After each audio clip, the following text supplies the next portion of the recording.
Last highlight we want to hit on here this week on the Don't Tell Mama Sports Podcast. The Detroit Pistons, the bad boys of yesterday, have set the NBA record for the most consecutive losses within a single season, with 28 straight losses now.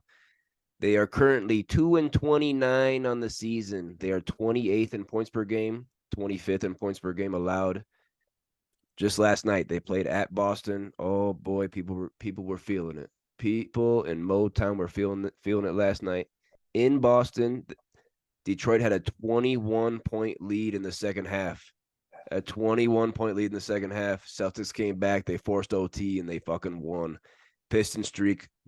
The Pistons losing streak moves on. Sam, let me just run through these draft picks real quick that the Pistons have on their roster. And not all of them have they drafted. A couple of them they got from other teams that other teams Yeah, gave up on, and Detroit's now taking a sure. challenge, taking a risk on them. But of course, you got the first overall pick in Cade Cunningham. That's the leader of the team, averaging over 20 a game. You got a second overall pick in Marvin Bagley, came over from Sacramento out of Duke. Second overall pick in James Wiseman, came over from Golden State out of Memphis.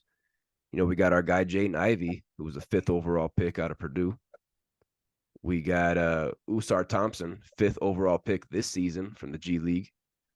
We got a seventh overall pick, a 18-year-old point guard at the time, Killian Hayes. Okay, he hasn't done shit in 4 years. Kevin Knox was the ninth overall pick out of Kentucky for the Knicks. He's now on the Pistons roster.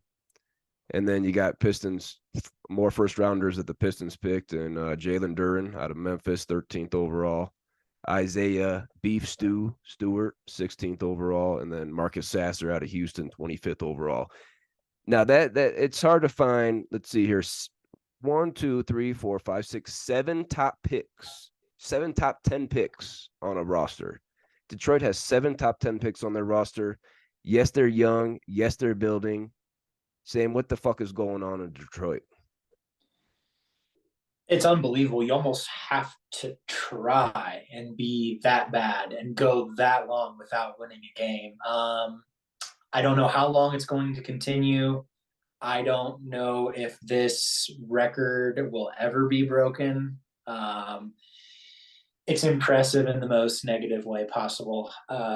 Yeah, I just think with the points you're making about their young players and their top picks, I mean, talent's not everything, and you see it a lot with the NFL. Bad teams like the Lions or the Jaguars, year after year getting those top picks, and it doesn't always correlate right away to success.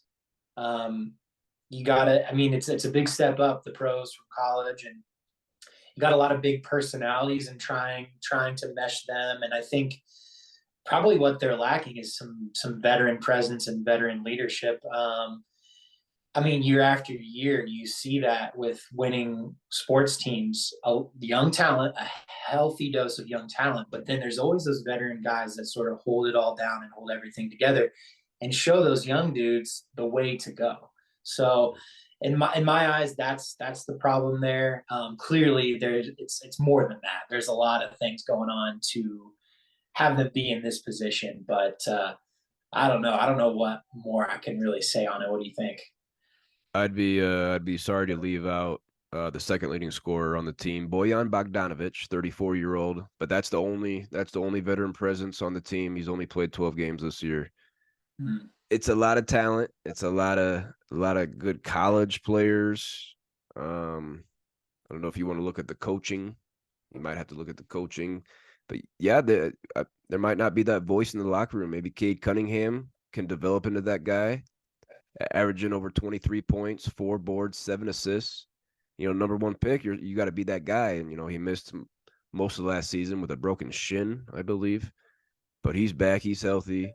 To pair with some nice young bigs, Detroit should be better than this.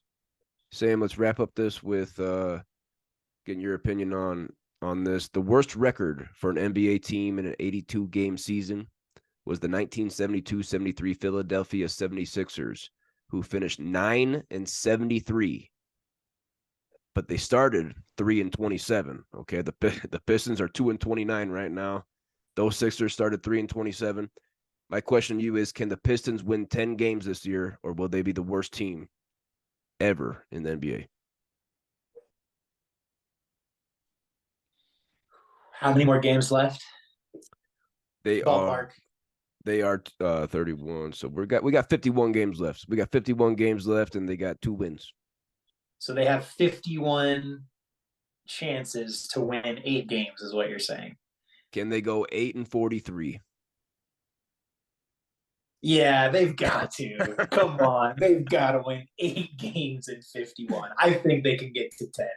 Call me an optimist. I don't know. I gotta agree with you with that talent. I think Monty Williams gets the boys together. I mean, 7 top 10 picks on the roster. You got to mesh them together. You got nice young athletic bigs. Jaden Ivey on the wing. I like Jaden Ivey.